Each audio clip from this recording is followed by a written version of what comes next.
You already know what you should do. You've known for years. So why won't you let yourself do it?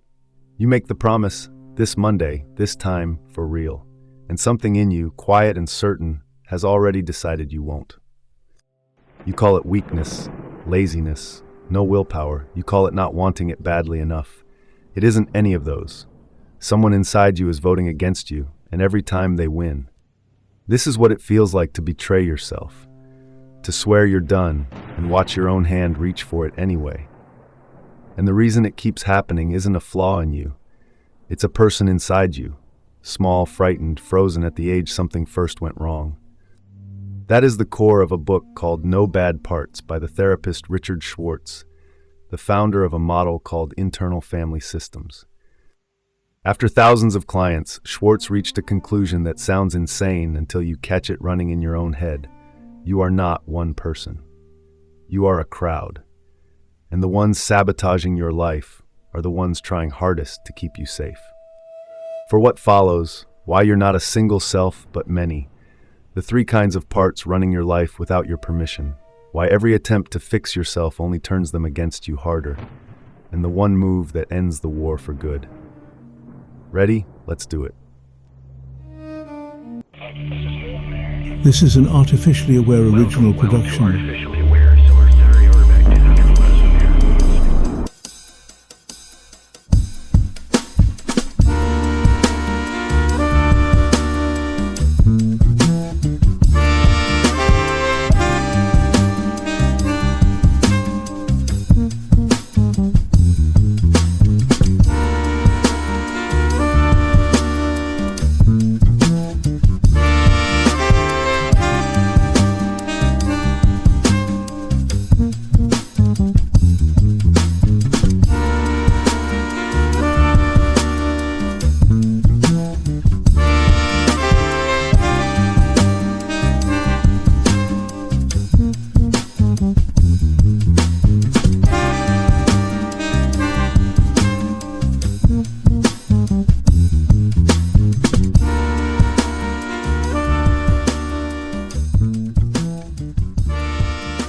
Start with the voice.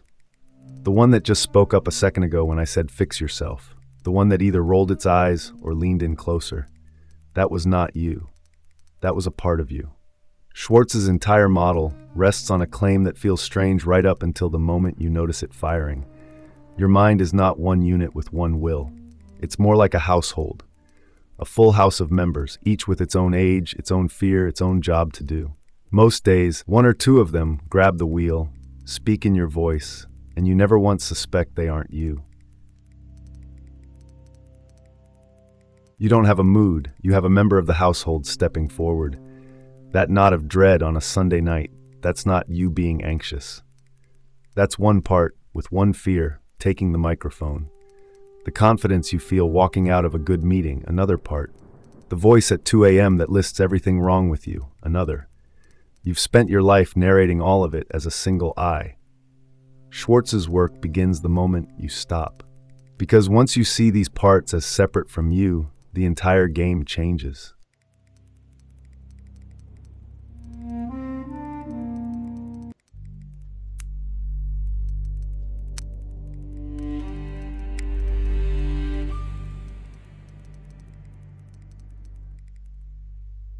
Watch yourself the next time you can't decide. Part of you says take the job. Part of you says stay. You call that being torn. Look closer.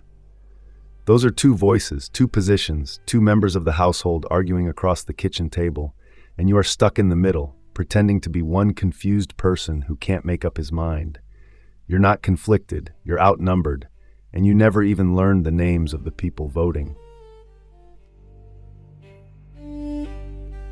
Schwartz didn't set out to prove any of this. He was a family therapist, working with people struggling with eating disorders, and he kept hearing his clients describe themselves the exact same way. A part of me wants to eat. A part of me hates myself for it. He heard it so often it stopped sounding like a figure of speech. So he tried something almost absurd. He started asking to speak to those parts directly, the part that binged, the part that starved. And to his shock, they answered. What answered him was not a symptom. It was a personality. Each part had a job it was doing, a story about why it existed, and an age it had gotten stuck at. The part that made a woman binge wasn't trying to hurt her. It was trying to smother a feeling that felt too big to survive. The part that starved her believed it was the only thing keeping her safe. Two members of the same household, at war with each other, and both of them convinced they were saving her life. Neither one of them was her. That was the crack that split the whole thing open. Sit with the logic, because it's simple and it's ruthless. If a part of you can be spoken to, then it is not you, it's something you have. And anything you have, you can learn to lead instead of obey. The problem is nobody taught you that these parts exist. So you've spent decades letting them drive, mistaking their fear for your fate, and calling the whole chaotic committee by one small word. Me.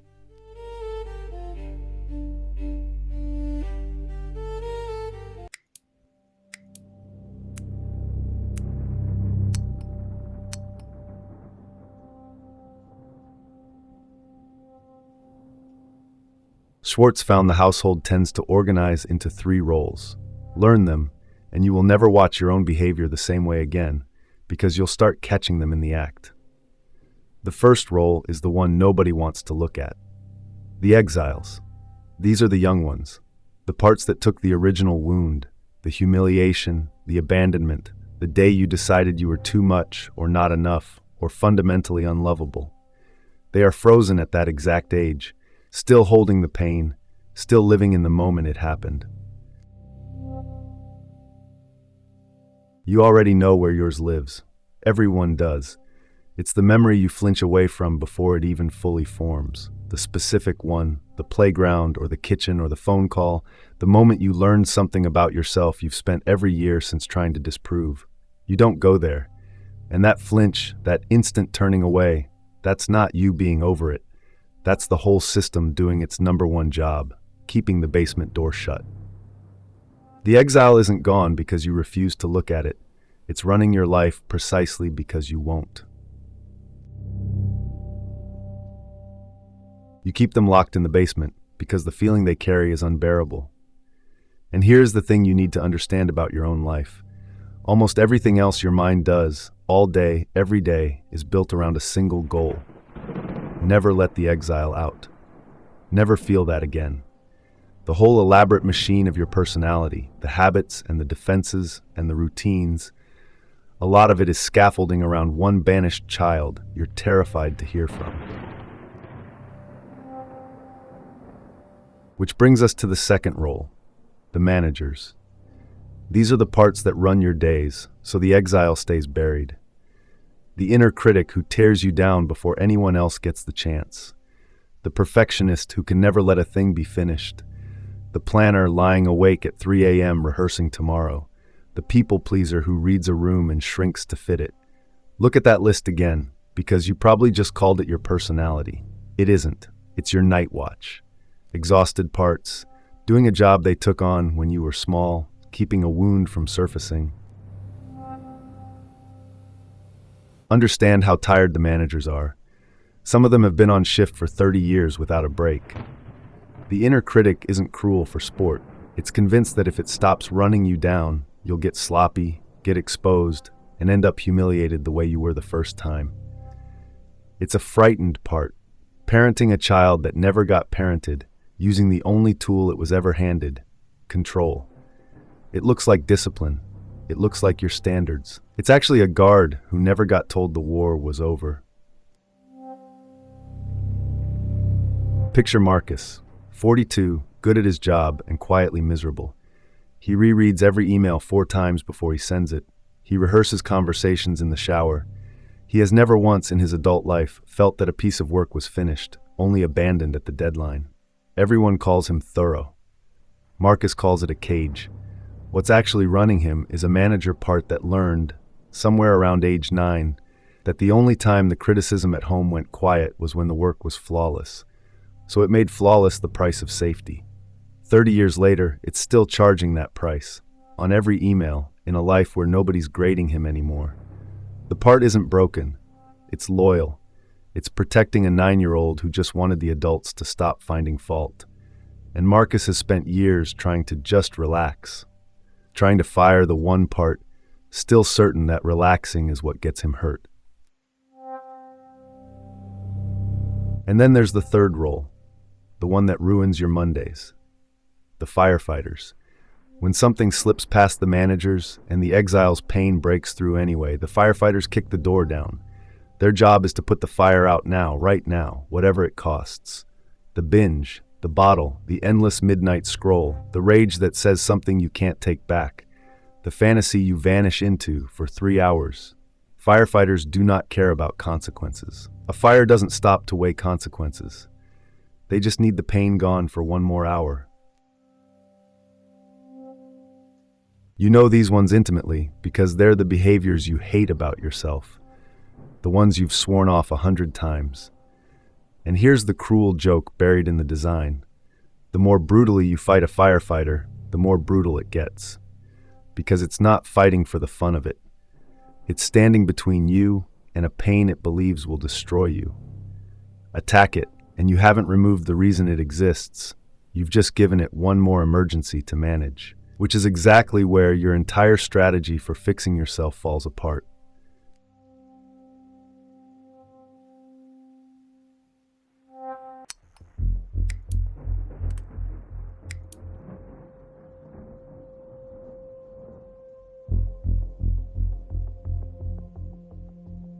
Here is what you've been doing your whole life.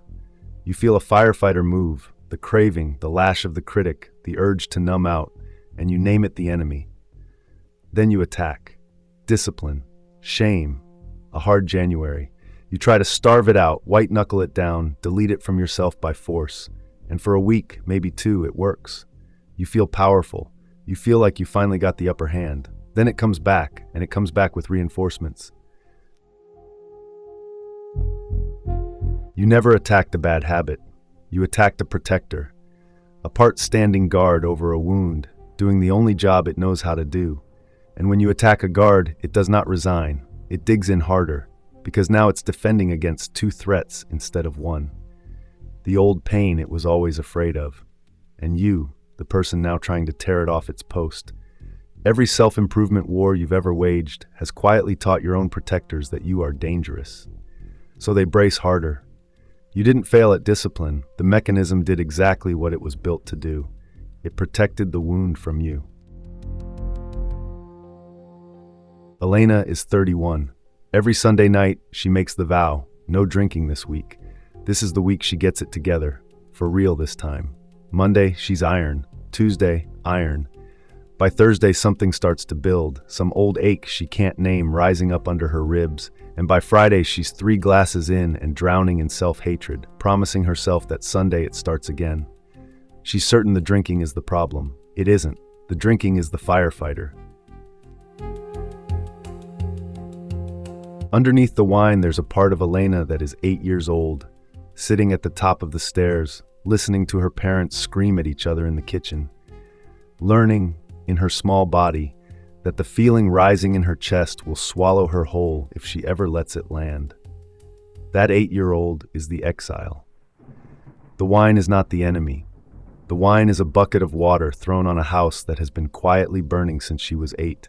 And every single Sunday, Elena declares war on the one part still trying to put the fire out, and then lies awake wondering why she keeps losing. Why can't I just stop? She says to the ceiling. She can't stop because stopping was never the real goal. Protecting the 8-year-old was.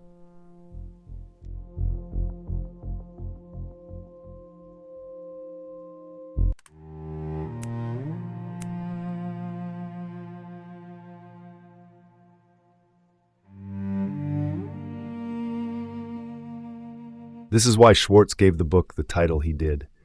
In thousands of clients across decades of this work, he says he never once found a part that was evil.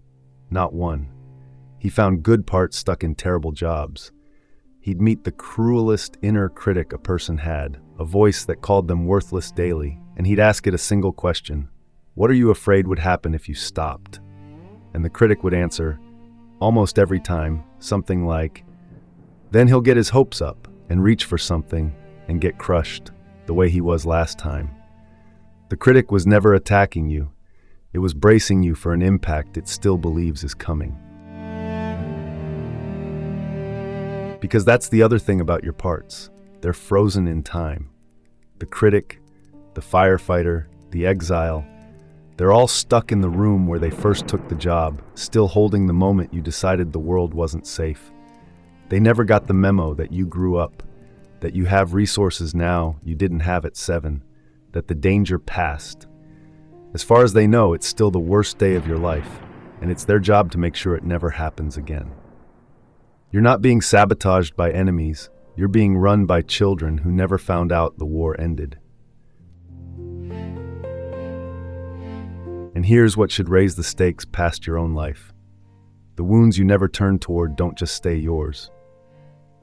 Schwartz calls what a part carries a burden, the extreme belief it took on in a painful moment.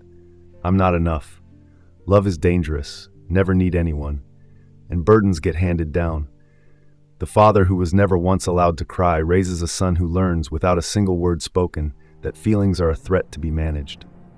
The mother run ragged by a perfectionist part trains a daughter whose own inner critic sounds, decades later, exactly like her mother's voice did.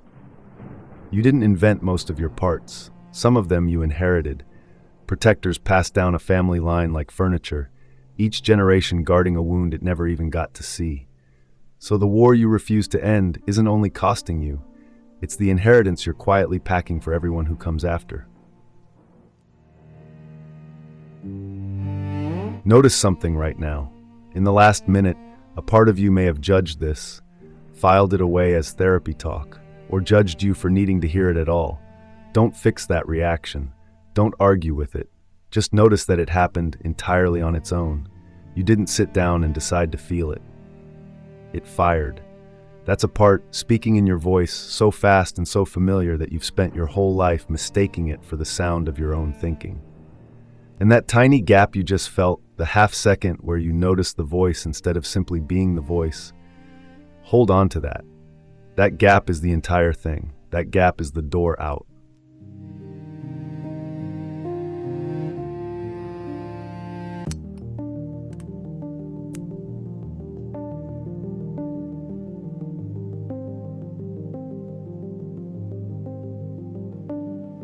So if you are not the parts, then who just noticed them? Who was doing the watching? Schwartz calls it the self. Not another part. The thing underneath all of them. And here's the finding at the heart of his whole life's work.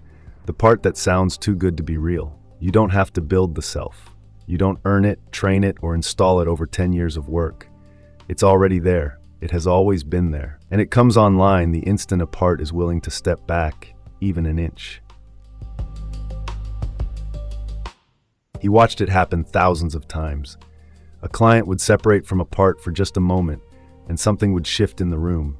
The voice would soften, the shoulders would drop, a calm nobody ordered would quietly arrive. And it kept showing up, wearing the same qualities, so consistently he started listing them.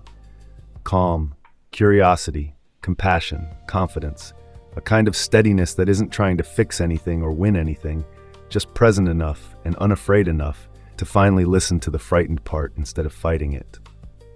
You don't perform this. It's what's left when the crowd steps back, what you already are underneath all of them.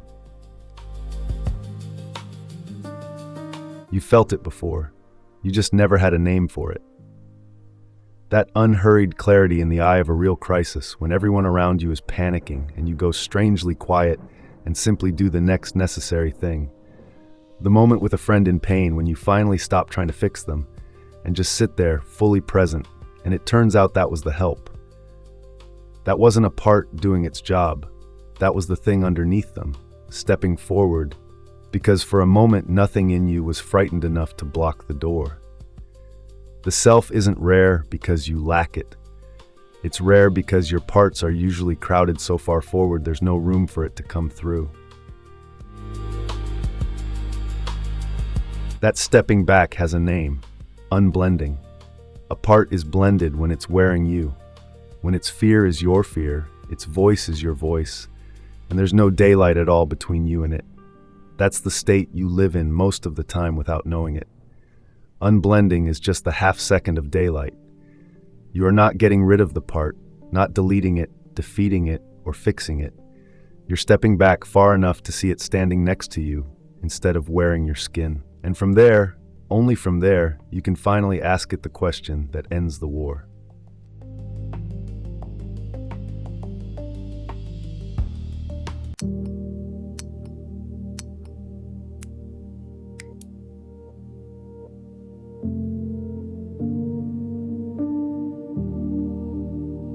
Here's the move.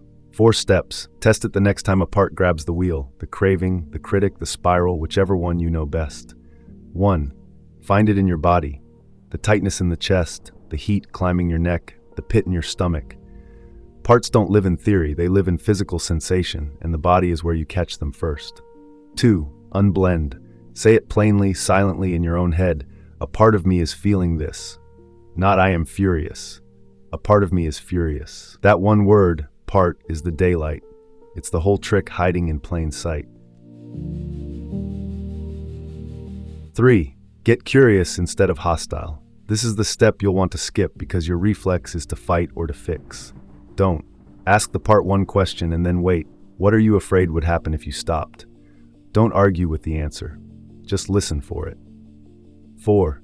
When it answers, and it will, thank it. Genuinely. It has been working a job nobody else would take, since before you can even remember, with no relief and no gratitude. You don't fight a firefighter into retirement. You show it the fire's been out for years and let it finally put the bucket down. Run it live, so it's not just theory. It's Friday. Elena feels the pull toward the bottle, that clawing pressure right under the sternum. Old script, fight it, lose, drink, hate herself, repeat. New script, she finds it in her body first, that pressure under the ribs. She unblends, a part of me wants to drink. And suddenly there's an inch of space where a second ago there was none at all. She gets curious. She asks it, what are you afraid happens if you don't? And the answer rises, quiet and 8 years old. The feeling will get too big and no one will come. One warning, because you're going to hit it. The first time you turn toward a part and ask what it's afraid of, another part may jump in to answer for it. A skeptical one, an impatient one. This is stupid. Nothing's happening. This isn't going to work. That's fine. That's just one more part, blended, doing its job. You don't fight that one either. You say, a part of me thinks this is stupid, and you ask that one to step back too, just far enough to let you keep listening. Unblending isn't a single door you walk through once. It's a hallway of them. Some days you'll only get one open. That still counts. She doesn't reach for the wine. She stays with the part that was terrified no one would come. And this time, someone does. Her. That's not one night that fixes everything forever. It's one Friday where the war simply didn't happen. But string enough of those together, enough Fridays where the 8-year-old finally gets answered instead of drowned, and the firefighter gets to do the thing it's wanted for 20 years. It gets to stand down. And you don't have to believe in any inner family for this to work. If the whole parts idea sounds like too much, keep the mechanism and throw the language away. Here's the plain version. When a feeling has you completely blended, it's running on the fast reactive circuitry, the threat system that evolved to move before you think. Naming it, a part of me feels this, does something real and measurable. It hands the moment up to the slower, deliberate machinery, the part of you that can actually choose. Psychologists have a blunt phrase for it. Name it to tame it. You're not fighting the feeling down. You're changing which system is holding it. That's why fighting fails. Fighting keeps you blended, locked in the threat circuit shoulder to shoulder with the part. Curiosity is the only posture that opens the gap. No mysticism required. It just works. But be honest about the other road, because most people take it. Most people never learn any of this. They spend 40 years swinging the same hammer at the same part, the same critic, the same craving, the same cold silence with the people they love, and calling it character. The part never leaves. It just goes quiet and permanent, until one day it isn't a part they have anymore. It's who they became. That's the real cost of the war. Not that you lose it, that you vanish into it and hand the weapon to your kids. So, back to where you started. Every version of you that was going to start Monday, every war you declared on yourself and quietly lost. You didn't lack willpower. You were aiming the weapon at the wrong target the entire time, at a frightened part doing everything it knew to keep you safe. There are no bad parts, only good ones, stuck in hard jobs, waiting for someone steady enough to finally ask them why.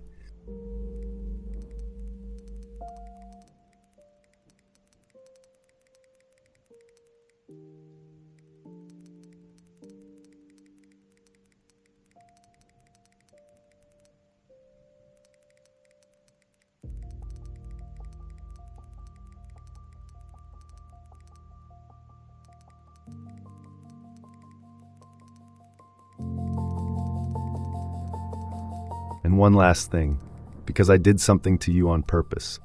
Later today, maybe in an hour, maybe tonight in the dark, you're going to catch yourself doing it, muttering it under your breath. Idiot, idiot, get it together. What is wrong with you?